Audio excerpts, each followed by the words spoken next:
मो गछरी प्रति वर्ष एते सारा फल फले किंतु सब फल खट्टा। केही भी मो पाखरु फल खाआंतीनी।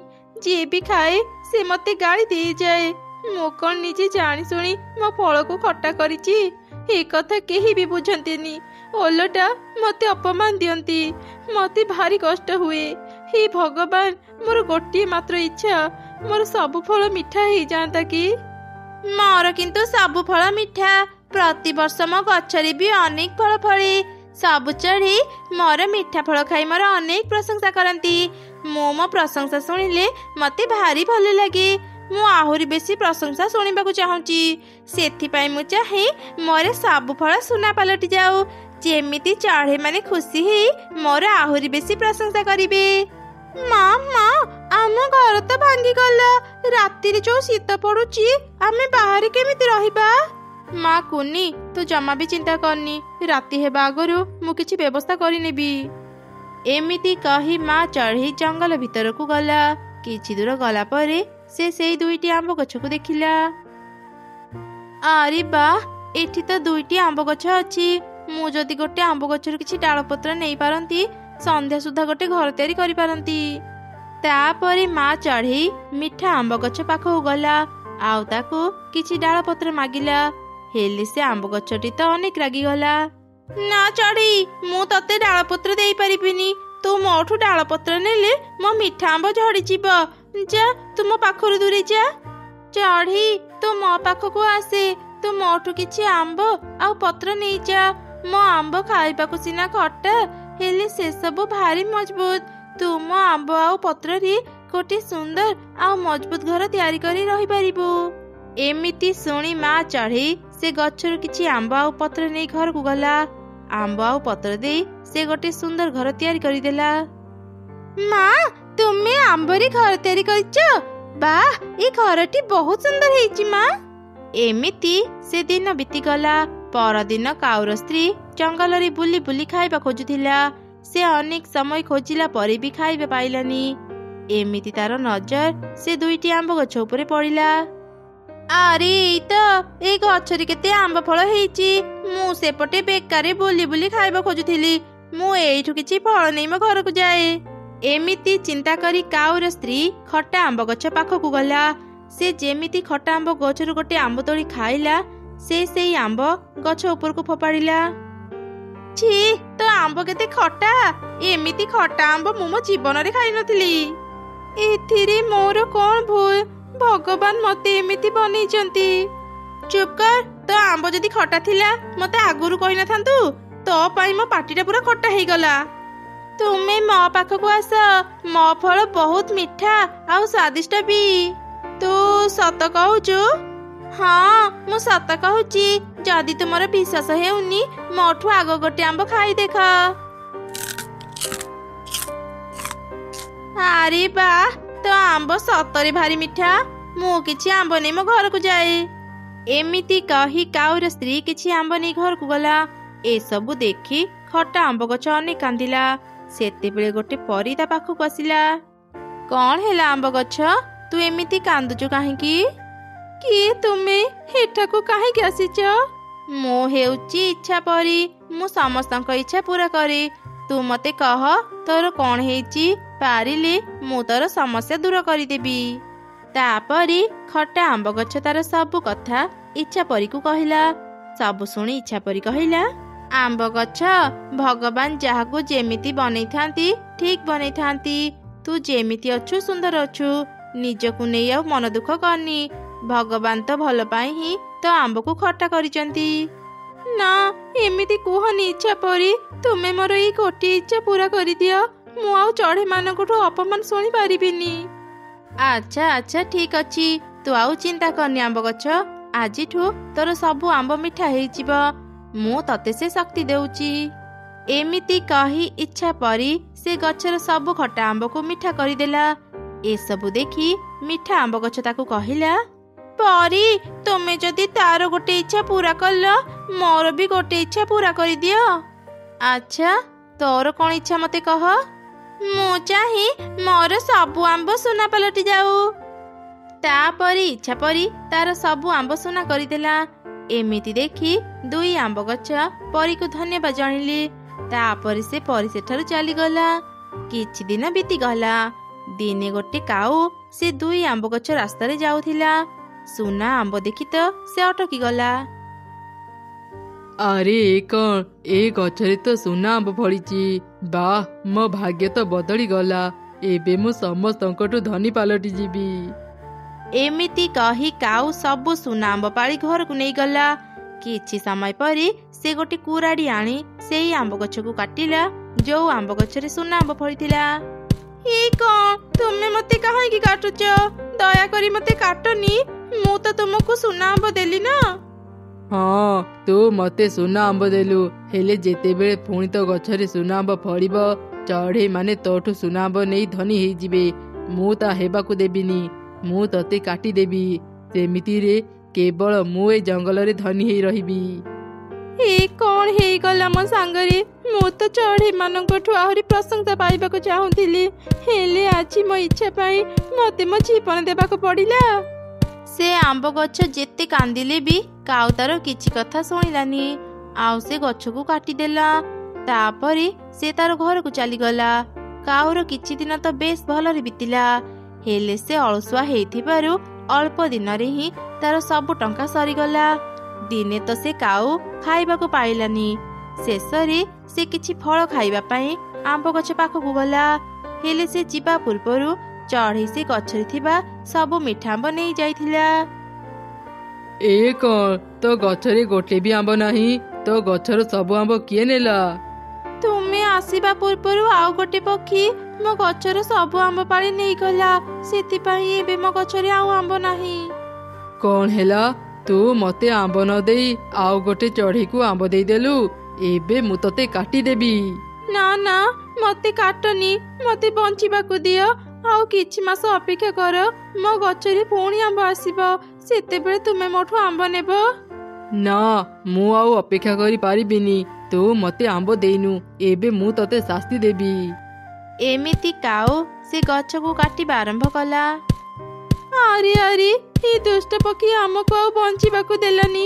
ସେ ଇଚ୍ଛା ପରି ଠିକ କହୁଥିଲେ, ଯିଏ ଯେମିତି ତାକୁ ସେମିତି ହିଁ ସୁନ୍ଦର ଲାଗେ। ତାଠୁ ବେଶୀ ସୁନ୍ଦର ହେବାକୁ ଚାହିଁଲେ ଏମିତି ହିଁ ଅବସ୍ଥା ହୁଏ। ନିଜ ନିଜ ଇଚ୍ଛା ପୂରା କରିବାକୁ ଯାଇ ଆମେ ଦୁଇ ଜଣ ନିଜ ଜୀବନ ହରେଇଲୁ।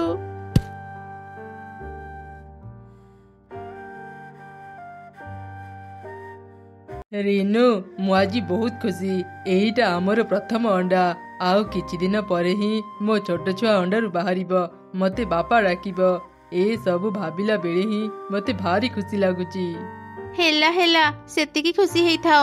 ଆଗକୁ ଶୀତ ଦିନ, ଚାଲ ଏବେରୁ ହିଁ ଖାଇବା ଜମା କରି ରଖିବା, ନହେଲେ ପଛରେ ଆମ ଛୋଟ ଛୁଆ ଖାଇବା ପାଇଁ କଷ୍ଟ ପାଇବ। ନା ନା ତୁ ମୋ ସାଙ୍ଗରେ ଆସନି। ଖାଇବା ଜମା କରିବା ଦାୟିତ୍ୱ ମୋର। ତୁ କେବଳ ଆମ ଅଣ୍ଡାର ଯତ୍ନ ନେ। ମୁଁ ଏଇ ଯାଉଛି, ଆଉ ଶୀଘ୍ର ଖାଇବା ନେଇ ଚାଲି ଆସିବି।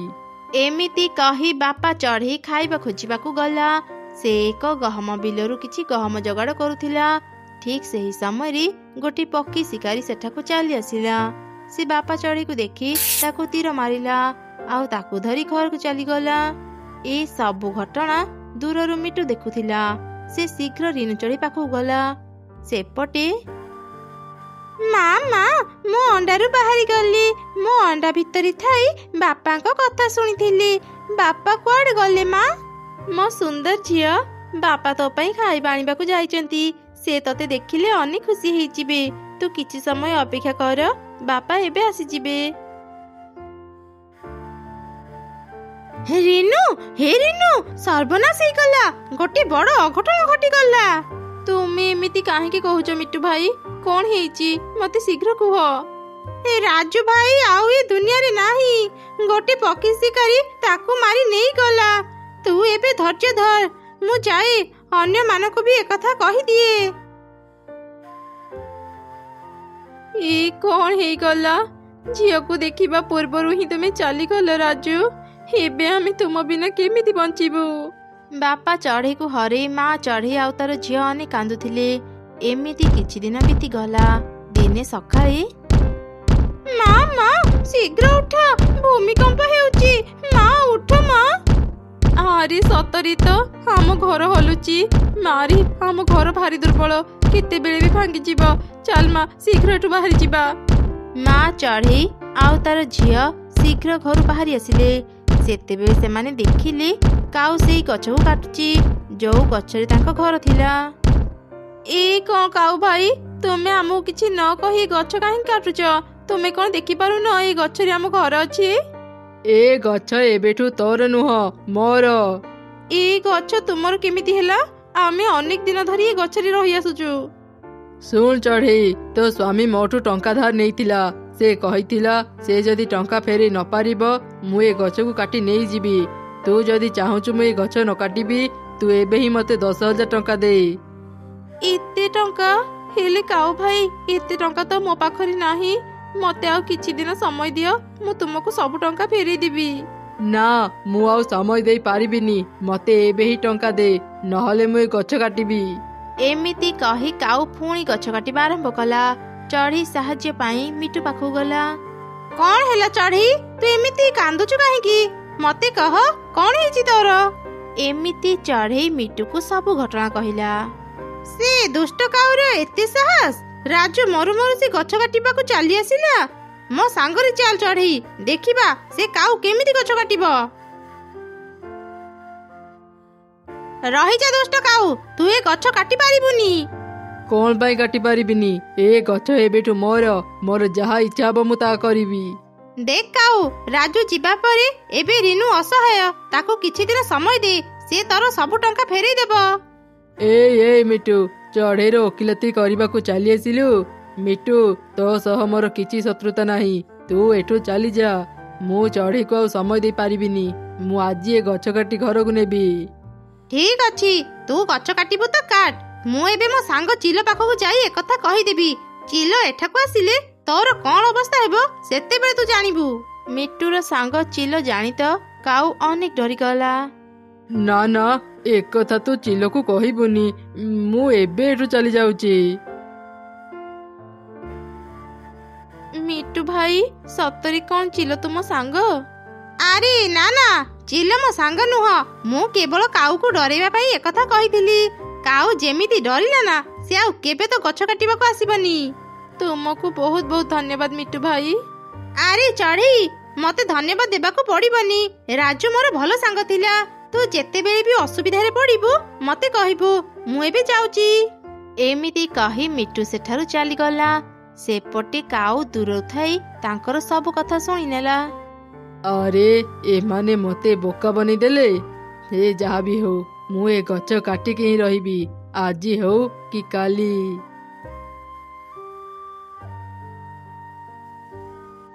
ମା କୁନି, ମୁଁ କାମ ଖୋଜିବାକୁ ଯାଉଛି। ତୁ ଏବେ ବହୁତ ଛୋଟ, ଏକା ବାହାରକୁ ଯିବୁନି। ମୁଁ ଠିକ ସମୟରେ ଫେରି ଆସିବି। ଠିକ ଅଛି ମା, ଚିନ୍ତା କରନି। ମୁଁ କୁଆଡେ ବି ଏକୁଟିଆ ଯିବିନି। ଏବେ ତୁମେ ଯାଅ। ଚଢ଼େଇ ଯେମିତି କାମ ଖୋଜିବା ପାଇଁ ବାହାରକୁ ଗଲା, କାଉ କୁରାଢି ନେଇ ଗଛ ପାଖକୁ ଆସିଲା। ଆଉ ସେ ଗଛ କାଟିବା ଆରମ୍ଭ କଲା। ଗଛ କାଟିବା ଶବ୍ଦରେ ଚଢ଼େଇ ଛୁଆ ବାହାରକୁ ଆସିଲା। କାଉ ଅଙ୍କଲ, ତୁମେ ଗଛ କାହିଁକି କାଟୁଛ? ଦୟାକରି ଗଛ କାଟନି, ଆମ ଘର ଭାଙ୍ଗିଯିବ। ମା ତୁମର ସବୁ ଟଙ୍କା ଦେଇଦେବେ। ଦୟାକରି ଗଛକୁ କାଟନି। କାଉ ଚଢ଼େଇ ଛୁଆର କିଛି କଥା ନ ଶୁଣି ଗଛ କାଟିବା ଆରମ୍ଭ କଲା। କିଛି ସମୟ ପରେ ହିଁ ପୁରା ଗଛକୁ ସେ କାଟିଦେଲା। ଚଢ଼େଇର ଘରଟି ଭାଙ୍ଗିଗଲା। ତାପରେ ସେ ସବୁ କାଠ ନେଇ ତା ଘରକୁ ଚାଲିଗଲା। ମା, କୋଉଠି ଅଛ ମା? ଶୀଘ୍ର ଫେରି ଆସ। ଆଉ ଆମ ଘର ନାହିଁ। ଏବେ ଆମେ କୋଉଠି ରହିବା? ଚଢ଼େଇ ଛୁଆ କାନ୍ଦୁଥିଲା। କିଛି ସମୟ ପରେ ସନ୍ଧ୍ୟା ହେଇଗଲା। ମା ଚଢ଼େଇ ଫେରି ଆସିଲା। ସେ ଚାରିଦିଗକୁ ଭଲ ଭାବରେ ଅନେଇ କହିଲା, ଆରେ କଣ, ଏଠି ତ ମୋ ଘର ନାହିଁ। ମୁଁ ବୋଧେ ଭୁଲ ଜାଗାକୁ ଚାଲି ଆସିଲି। ନାଇଁ ମା, ତୁମେ ଭୁଲ ଜାଗାକୁ ଆସିନ, ତୁମେ ଠିକ ଜାଗାକୁ ଆସିଛ। ତୁମେ ଯିବା ପରେ କାଉ ଅଙ୍କଲ ଏଠାକୁ ଆସିଲେ, ଆଉ ଆମ ଗଛକୁ କାଟି ସାଙ୍ଗରେ ନେଇଗଲେ। ଏଇ ଦେଖ ମା, ଆମ ଘର ଭାଙ୍ଗି ତଳେ ପଡିଛି। ଏ କଣ, ଆମ ଘର ତ ଭାଙ୍ଗି ଯାଇଛି। ଏବେ ଆମେ କୋଉଠି ରହିବା? ନୂଆ ଘର କିଣିବାକୁ ବି ଏବେ ମୋ ପାଖରେ ଟଙ୍କା ନାହିଁ। ଏତେ ବଡ ଶୀତ ରାତି ଆମେ କେମିତି ବିତେଇବା? ମୁଁ କିଛି ବୁଝିପାରୁନି। ମା ମା ମତେ ଭାରି ଥଣ୍ଡା ଲାଗୁଛି, ମୁଁ ଆଉ ବାହାରେ ରହିପାରିବିନି, ମତେ ଭାରି କଷ୍ଟ ହେଉଛି ମା, କିଛି କର ନହେଲେ ମୁଁ ଏ ଥଣ୍ଡାରେ ମରିଯିବି। ଏମିତି କହନି ରେ ମା, ଚାଲ ଆମେ ମିଟୁ ଭାଇଙ୍କ ଘରକୁ ଯିବା, ଆଜି ରାତି ଆମେ ସେଇଠି ରହି ବିତେଇବା। ଚଢ଼େଇ ମିଟୁର ଘରକୁ ଗଲା, ହେଲେ ସେ ଦେଖିଲା ମିଟୁର ଘର ବାହାରେ ତାଲା ଝୁଲିଛି। ଏ କଣ, ମିଟୁ ଭାଇ ବୋଧେ ଘରେ ନାହାନ୍ତି, ଏବେ ଆମେ କୋଉଠିକି ଯିବା? ଏଇ ତ ଆଗରେ ପାରା ଭଉଣୀଙ୍କ ଘର, ଚାଲ ମା ଆମେ ତାଙ୍କ ପାଖକୁ ଯିବା। ପାରା ଭଉଣୀ ଦୟାକରି କବାଟ ଖୋଲ, ମୁଁ ବଡ ବିପଦରେ ପଡି ତୁମ ପାଖକୁ ଆସିଛି। ନା ନା, ମୁଁ କବାଟ ଖୋଲି ପାରିବିନି, ଥଣ୍ଡା ପବନ ମୋ ଘରେ ପଶିଯିବ, ତୁ ସେଇଠୁ ଥାଇ କହ କଣ କାମରେ ଆସିଛୁ। ପାରା ଭଉଣୀ, କାଉ ଭାଇ ମୋ ଘର ଭାଙ୍ଗି ଦେଇଛନ୍ତି, ରହିବାକୁ ଏବେ ମୋ ପାଖରେ ଆଉ ଘର ନାହିଁ, ଦୟାକରି ଆଜି ରାତି ମତେ ତୁମ ଘରେ ରହିବାକୁ ଦେଇଥାଅ, ସକାଳ ହେଉ ହେଉ ମୁଁ ତୁମ ଘରୁ ଚାଲିଯିବି। ମୋ ଘର ଅନେକ ଛୋଟ, ତୁ ଭାବିଲୁ କେମିତି ମୁଁ ତତେ ମୋ ଘରେ ରହିବାକୁ ଦେବି? ତୁ ଆଉ କାହା ପାଖକୁ ଯା, ମୁଁ ତତେ ମୋ ଘରେ ରଖିପାରିବିନି। ପାରା ଭଉଣୀ, ମତେ ନହେଲେ ନାହିଁ, ମୋ ଛୋଟ ଝିଅଟାକୁ ରହିବାକୁ ଦିଅ, ମୋ ଝିଅ ଥଣ୍ଡାରେ ଥରୁଛି, ଆଉ ଯଦି କିଛି ସମୟ ଥଣ୍ଡାରେ ରହିବ ତା ଦେହ ଖରାପ ହେଇଯିବ, ଦୟାକର ପାରା ଭଉଣୀ, ଆମ ଉପରେ ଟିକେ ଦୟା କର। ନା, ଏ ଶୀତରେ ମୁଁ କାହା ଉପରେ ବି ଦୟା କରିପାରିବିନି, ତୁ ଏଠୁ ଚାଲିଯା, ମତେ ବିରକ୍ତ କରନି। ଚଢ଼େଇ ଯାହା ପାଖକୁ ବି ଯାଇ ସାହାଯ୍ୟ ମାଗୁଥିଲା, କେହି ବି ତାକୁ ସାହାଯ୍ୟ କରୁନଥିଲେ। ଏମିତି ସେମାନେ ଆଗକୁ ଯାଉଥିଲେ, ଶୀତ ରାତି ହେଇଥିବାରୁ ସେମାନଙ୍କୁ କିଛି ବି ଦେଖା ଯାଉନଥିଲା। ହଠାତ୍ କୁନି ଆଗରେ ଥିବା ଗୋଟେ ଗଛରେ ବାଜି ତଳେ ଥିବା ଏକ ନଦୀରେ ପଡିଗଲା। ଆରେ ଏ କେମିତିକା ଶବ୍ଦ? ମା କୁନି, ତୁ ଠିକ ଅଛୁ ତ? କଥା କହ ମା, ତୁ କୋଉଠି ଅଛୁ? ମୁଁ ତତେ ଦେଖିବାକୁ ପାଉନି। ମା ଚଢ଼େଇ ତା ଝିଅ ପାଇଁ କାନ୍ଦୁଥିଲା। ହଠାତ୍ ସେତେବେଳେ ନଦୀ ଭିତରୁ ଏକ ଜଳପରି କୁନି ଚଢ଼େଇକୁ ଧରି ବାହାରିଲା। ଚାରିଦିଗ ଆଲୁଅ ହେଇଗଲା। ଜଳପରି ହାତରେ ନିଜ ଝିଅକୁ ଦେଖି ମା ଚଢ଼େଇ କହିଲା, କିଏ ତୁମେ ମୋ ଝିଅକୁ କାହିଁକି ଧରିଛ? ତୁମେ କଣ ଆମକୁ ମାରିବାକୁ ଆସିଛ? ଭଲ ହେବ ତୁମେ ଆମକୁ ମାରିଦିଅ, ଏ କଷ୍ଟରେ ଆମେ ଆଉ ବଞ୍ଚିବାକୁ ଚାହୁଁନୁ। ଚଢ଼େଇ, ତୁ ଏମିତି କାହିଁକି କହୁଛୁ? ତୋ ଝିଅ ନଦୀରେ ପଡି ଯାଇଥିଲା, ମୁଁ ତାକୁ ବାହାର କରି ନେଇ ଆସିଛି, ମତେ ତ କଷ୍ଟ କଥା କହ, ପାରିଲେ ମୁଁ ତାକୁ ଦୂର କରିଦେବି। ଚଢ଼େଇ କାନ୍ଦି କାନ୍ଦି ଜଳପରୀକୁ ସବୁ ଘଟଣା କହିଲା।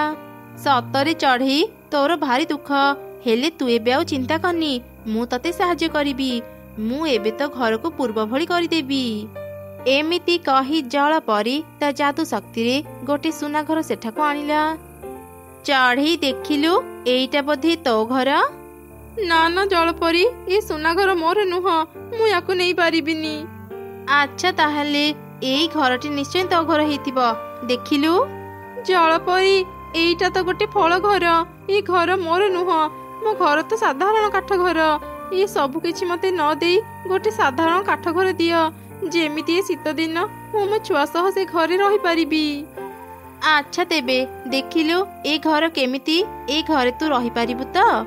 ହଁ ଜଳପରୀ, ଏଇଟା ତ ଗୋଟେ କାଠ ଘର, ମୁଁ ମୋ ଝିଅ ସହ ଏବେ ଆରାମରେ ଘରେ ରହିପାରିବି।